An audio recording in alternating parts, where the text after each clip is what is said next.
The tap has been repaired. Now you can use it. નળ repair થઈ ગયો છે, હવે તમે વાપરી શકો છો. Mayuri's appeal has been rejected this time also.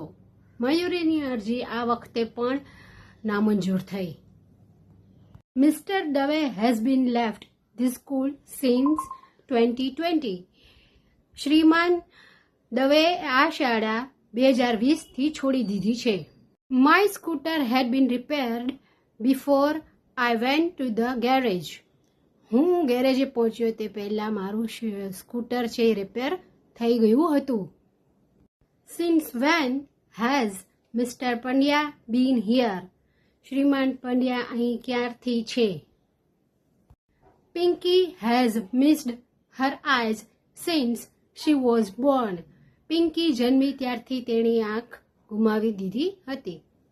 જોઈએ તમે આ બધા વાક્યો જે છે એ પ્રેઝન્ટ પરફેક્ટ ટેન્સ ને પાસ્ટ પરફેક્ટ ટેન્સના છે, એટલે કે પૂર્ણ વર્તમાનકાળ કે પૂર્ણ ભૂતકાળ. એનો ઉપયોગ ક્યારે થાય છે? જ્યારે કાર્ય પતી ગયું છે અને વર્તમાનમાં તેનો ઉલ્લેખ થાય છે, અથવા વર્તમાનમાં એનો જ્યારે બોલતી વખતે એનો ઉલ્લેખ થાય છે અથવા તો એનો ઉપયોગ થાય છે, ત્યારે આવા વાક્યો એટલે પૂર્ણકાળ વપરાય છે. તેવા વધુ વાક્યોનો અભ્યાસ કરવા તમે મારી ચેનલને સબસ્ક્રાઈબ કરો અને લાઇક, શેર અને કોમેન્ટ જરૂરથી કરજો. Thank you.